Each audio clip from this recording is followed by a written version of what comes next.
Paz e bem, meus irmãos e minhas irmãs.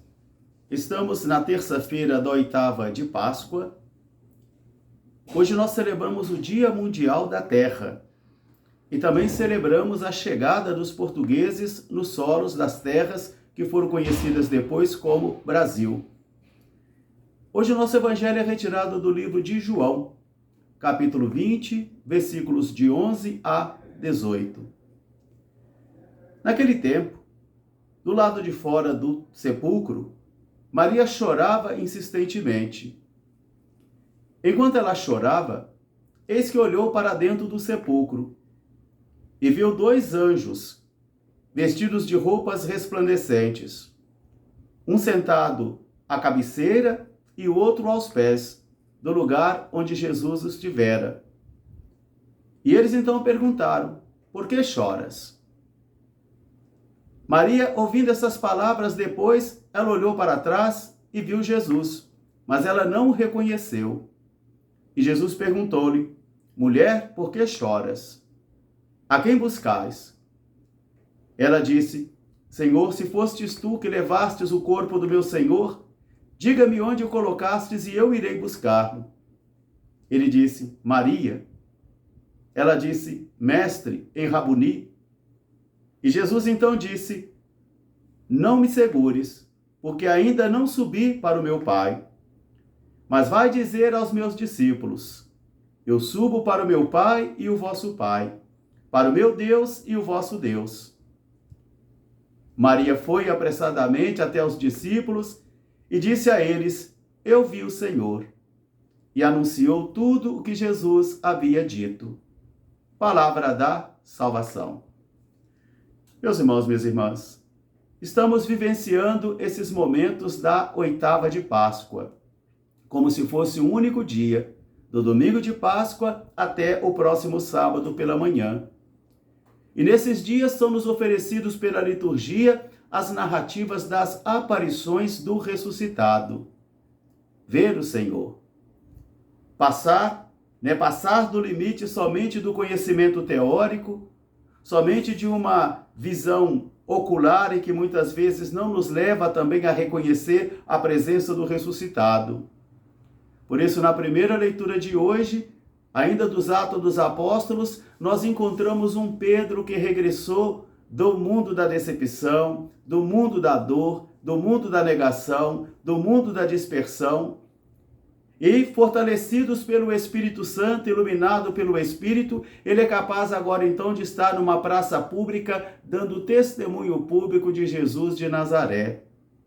Ouvi vós todos, vós que por ignorância matastes a Jesus, o ungido de Deus, aquele que Deus ungiu com o seu Espírito, e enviou com poder e também com palavra, para que assim pudesse realizar a sua missão. Vós o matastes, mas Deus o ressuscitou, e nós somos testemunhas disto. Por isso agora vem a grande pergunta: e nós o que devemos fazer? O que devemos fazer? Ele vai dizer: convertam-se e sejam batizados no nome do Senhor Jesus. A primeira condição é mudança de vida, conversão do coração. E isso não é como trocar a maquiagem, nem a cor do cabelo, nem uma roupa, mas isso é um morrer para nascer de novo. Por isso é que é um processo doloroso.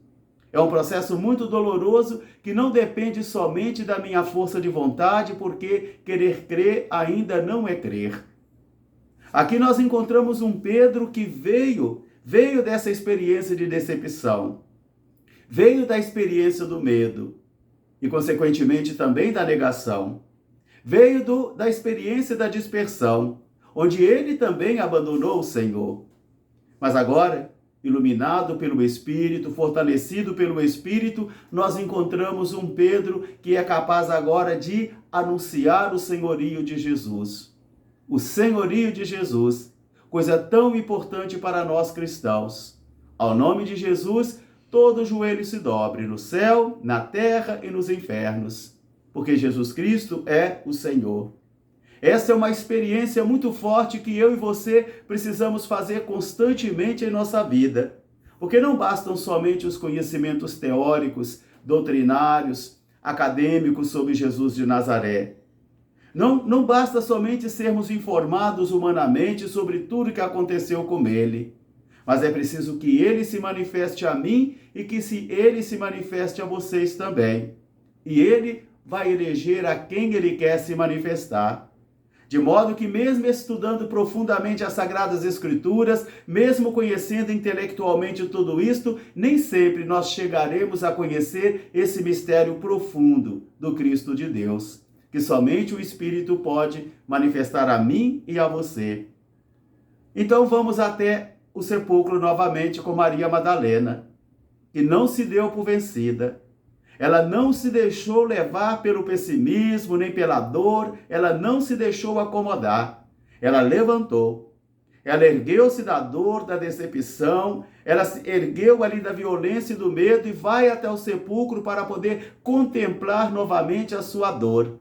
Porque voltar ao sepulcro significava isso, contemplar de novo a dor, contemplar de novo a violência, contemplar de novo o escândalo da cruz, contemplar de novo a decepção para muitos, e é justamente ali chorando essas dores, ajoelhada diante desse sepulcro, que ela será capaz de olhar dentro da sua dor.